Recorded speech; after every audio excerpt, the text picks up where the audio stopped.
യാലൊന്നും ബാക്കിയില്ല. ഇനി അവളുടെ വേഷം കണ്ടോ, അവളുടെ വേഷം അങ്ങനത്തെ വേഷമാണ്. അവള് നഗ്നയായിട്ടാണ് നടക്കുന്നത്, മുക്കാൽ നഗ്നയാണ്, അർദ്ധനഗ്നയാണ്.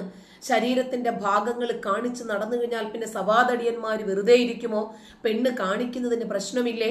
ആണ് കാണുന്നതിനെ പ്രശ്നമുള്ളൂ. ആര് കാണിച്ചാലും ശരി, നമ്മൾ എന്ത് കാണുന്നു എന്നതൊരു പ്രശ്നമാണ്. കണ്ണിൽ നോക്കി സംസാരിക്കേണ്ടുന്ന അധ്യാപകൻ മാറിൽ നോക്കി സംസാരിച്ചാൽ അടിച്ച് കരണം പുകയ്ക്കണം.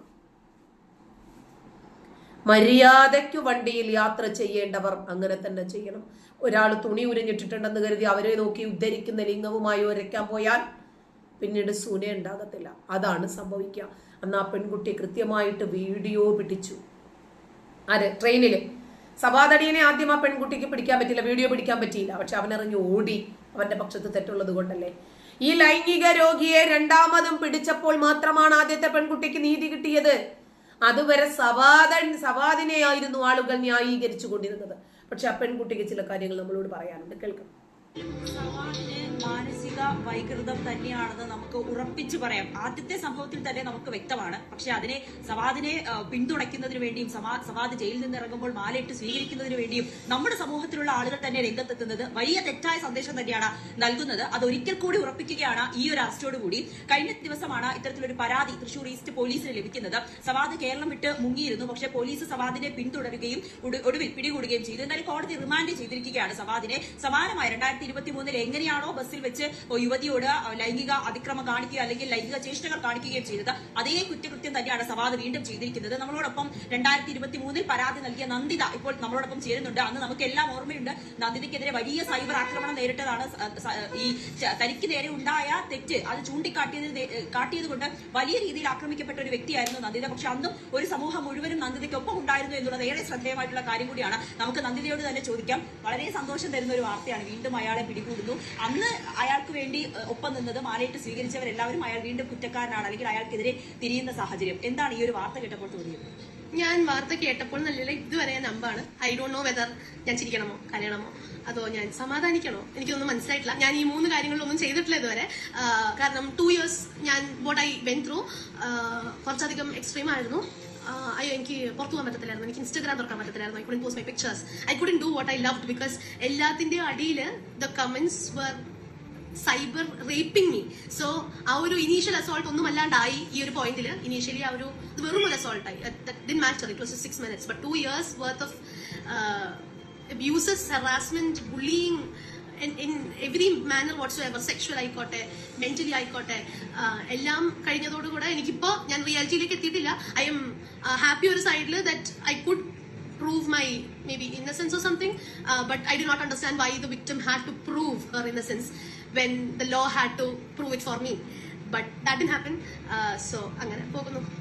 ആ ഒരു സംഭവം കഴിഞ്ഞ് 2 വർഷം വേണ്ടി വന്നു നന്ദിതയ്ക്ക് സ്വയം അതായത് ഒരു നീതി ലഭിച്ചു എന്ന് കരുതുന്നതിന് വേണ്ടി 2 വർഷം കാത്തിരിക്കുന്നു. നീതി ലഭിച്ചിട്ടില്ല. ഞാൻ വീണ്ടും പറയാം, ഞാൻ കുറച്ചായിട്ട് പറയുന്നു. Justice delayed is justice denied. I have not got justice. So it has delayed, it has ruined കുറെ prospects of who I am as a being. ഞാൻ എങ്ങനെയാണ്, എന്റെ പേഴ്സണാലിറ്റി എന്താണ്, അതിൽ കുറെ ചേഞ്ചസ് വരുത്തിയ ഒരു ഇൻസിഡന്റ് ആണ്. ഈ കഴിഞ്ഞ 2 വർഷം കുറെ അധികം എന്നിൽ തന്നെ കുറെ മാറ്റങ്ങളും കുറെ കാര്യങ്ങൾ വരുത്തിയിട്ടുണ്ട്. So I need to find my self again. വീണ്ടും ഞാൻ ഓക്കെ ആവണം. I need to accept that okay this is over now. But I feel sorry for the victim. I feel sorry that I couldn't help her out. I feel sorry that Kerala enabled an abuser and waited for another victim. ഈ കേസിന്റെ അന്വേഷണം അത് ഏത് നിലയിലാണ് ഇപ്പോൾ എത്തി നിൽക്കുന്നത്? അത് ലാസ്റ്റ് ടൈം ഞാൻ എവിടെയാണ് കംപ്ലൈന്റ് കൊടുത്തത് അവിടെ വിളിച്ച് ചോദിച്ചപ്പോൾ എനിക്ക് തന്ന ആൻസർ വാസ് കുറ്റക്കാരനാണെന്ന് പറഞ്ഞ് കുറ്റപത്രം സമർപ്പിച്ചിട്ടുണ്ട് എന്നാണ് പറഞ്ഞത്. I do not know anything further. എനിക്ക് അതിന് മുന്നോട്ട് I don't know anything more. Yes. പിന്നെ പോലീസ് അറിയിക്കുകയോ അന്ന് മൊഴി കൊടുത്തിരുന്നു. 164 കൊടുത്തിരുന്നു. ഇതേ സെയിം ഇൻസിഡന്റ് 2 കേസായിരുന്നു. ഒരെണ്ണം was for Savad and the other one was for an online self-proclaimed detective, some guy in Qatar, Jamshir or something. അപ്പോൾ ആൾക്കും എതിരെയാണ് ഒരു കേസ് കൊടുത്തേക്കുന്നത്. സോ സവാദിനെ വെറുതെ വിട്ടാലും ഞാൻ ഇയാളെ വെറുതെ വിടില്ല. ബിക്കോസ് ഇയാളാണ് എല്ലാം വളച്ചൊടിച്ച് കഥകൾ ഉണ്ടാക്കി. ആൻഡ് ഹി ഹാസ് പോസ്റ്റഡ് ഒരു അപ്പോളജി പോസ്റ്റ് ഇന്നലെ ആളുടെ ഇൻസ്റ്റാഗ്രാമിൽ ഫേസ്ബുക്കിലൊക്കെ പോസ്റ്റ് ചെയ്തിട്ടുണ്ട്. I don't know for what. He put 22 videos ലക്ഷ്യമിങ്. 22 അതായത് കേട്ടോ വീഡിയോസ് ആണ് അയാൾ ചെയ്തത്. എന്റെ ഓരോ പോസ്റ്റുകൾ, എന്റെ സ്റ്റോറീസ്, എന്റെ ഷോർട്ട് ഫിലിമിലെ ക്ലിപ്പുകൾ ഒക്കെ എടുത്തിട്ട് എല്ലാം തിരിച്ചും മറിച്ചും. That is what he did. 22 videos worth of that. So ഈ ചെയ്യുന്ന ആളുകളെക്കാൾ അവരെ ന്യായീകരിച്ച് രംഗത്തു വരുന്ന ഒരു വിഭാഗം ആളുകളുണ്ടല്ലോ, അവരാണ് അപകടകാരി. ഇപ്പൊ ഈ നന്ദിതയുടെ സവാദിനെ വെച്ചിട്ടുള്ള ഒരു വിഷയം വന്നു, അലിഗേഷൻ ആയിരുന്നില്ല, വെറുതെ വിമർശനമായിരുന്നില്ല. അത് എന്തുകൊണ്ടാണ് വീഡിയോ പിടിക്കാത്തത് എന്ന് ചോദിച്ചിട്ടായിരുന്നു ആ പെൺകുട്ടിയെ ഒരുപാട് ആളുകൾ ഹരാസ് ചെയ്തത്. പക്ഷെ ആ പെൺകുട്ടി ഉടനെ തന്നെ പ്രതികരിച്ചു. അപ്പോ വണ്ടി നിർത്തിയപ്പോൾ ഇവനിറങ്ങി ഓടി.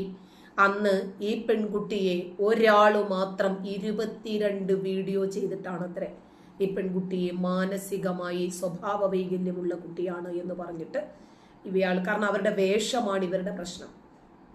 ഒരു പെണ്ണ് കക്ഷം കാണുന്ന ഡ്രസ് അവർക്ക് കംഫർട്ട് ആണെങ്കിൽ സ്ലീവ്ലെസ്സും ഇടാം, ഇടാതെയും നടക്കാം. ബിക്കിനി ഇടണമെങ്കിൽ അതും ഇടാം. അവർക്ക് ജട്ടിയും ബ്രായും ഇട്ട് മാത്രം നടക്കുന്നതാണ് അവർക്ക് സൗകര്യമെങ്കിൽ അവർ അങ്ങനെ നടക്കും. എന്താ പ്രശ്നം? തുണിയില്ലാതെ നടക്കുന്ന സ്ഥലങ്ങളില്ലേ? അങ്ങനെയാണ് അവർ നടക്കുന്നുണ്ടെങ്കിൽ, അതായത് അവരുടെ കംഫർട്ടബിലിറ്റി ആണ് അവരുടെ പ്രശ്നം. അത് നമുക്ക് ശരിയാണെന്ന് തോന്നാം, ശരിയല്ല എന്ന് തോന്നാം. ഇപ്പൊ എല്ലാ ബിസിനസ്സും നമുക്ക് ഇഷ്ടമാണോ? അല്ല. എല്ലാ ഭക്ഷണങ്ങളും നമുക്ക് ഇഷ്ടമാണോ? അല്ല. എല്ലാ വസ്ത്രങ്ങളും നമുക്ക് ഇഷ്ടമാണോ? അല്ല. എല്ലാ മേഖലകളും നമുക്ക് ഇഷ്ടമാണോ? അല്ല. എന്റെ ലൈവ് ഇഷ്ടമില്ലാത്ത എത്രയോ ആളുകളുണ്ട്, എന്നെ ഇഷ്ടമില്ലാത്ത എത്രയോ ആളുകളുണ്ട്. മാറിപ്പോകുക എന്ന് കരുതി എനിക്ക് എന്റെ വിഷയം ചെയ്യാതിരിക്കാൻ പറ്റുമോ? ഇല്ല. നമുക്ക് താല്പര്യമുള്ളത് അംഗീകരിക്കുക, താല്പര്യമില്ലാത്തതിൽ നിന്നും വിട്ടു നിൽക്കുക എന്നതൊരു കോമൺ സെൻസ് ആണ്. ആ പെൺകുട്ടിക്ക് ആ സമയത്ത് പെട്ടെന്ന് ഫോൺ എടുത്തിട്ട് വീഡിയോ ചിത്രീകരിക്കാൻ കഴിഞ്ഞില്ല. ഇവനവിടെ നിന്ന് സ്വയംഭോഗം ചെയ്തു. അന്ന് ആ പെൺകുട്ടിക്കെതിരെയാണ് സൈബർ ബുള്ളിങ് നടത്തിയത് ആളുകൾ. അത്തരം അപകടകാരികളെയാണ് കൂടുതൽ സൂക്ഷിക്കേണ്ടത്. ഇവർക്ക് ഒരുപാട് ചാൻസുകൾ ലഭിക്കുന്നുണ്ട് ഈ മേഖലയിൽ വളർന്നു വരാൻ.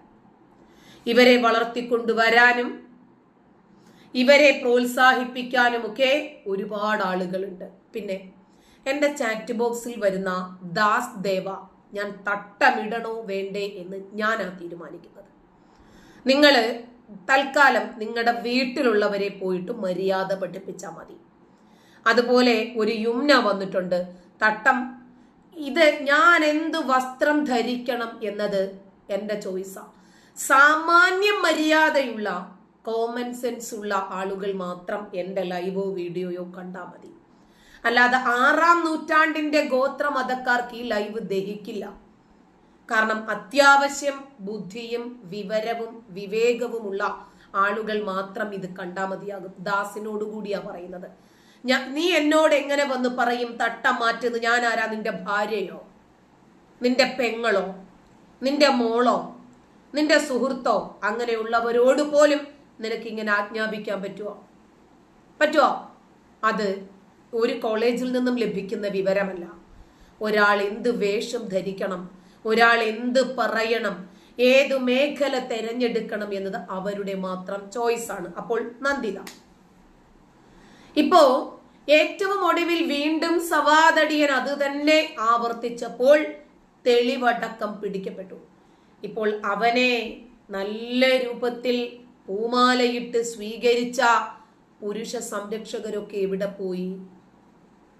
ഇത് ചോദിക്കുന്നതിൽ എന്താ തെറ്റ്? അതാണ്. അതായത് ഒരാളെ വ്യഭിചരിച്ചാലും പൂമാലയിട്ട് സ്വീകരിക്കും. നമ്മുടെ നാട്ടിൽ നിന്നൊരു മലയാളി സൗദി അറേബ്യയിൽ പോയിട്ട് ഒരു സൗദി ആളെ അടിച്ചു കൊന്നു, ഒരു 16-കാരനായ അനസിനെ. അവനെ രക്ഷപ്പെടുത്താൻ വേണ്ടി, കൊലയാളിയായ അബ്ദുറഹീമിനെ രക്ഷപ്പെടുത്തുന്നതിനു വേണ്ടി 34 കോടി പിരിക്കാൻ ഇറങ്ങി. 100 കോടി പിരിച്ചിട്ട് അതിൽ നിന്ന് അടിച്ചു മാറ്റി.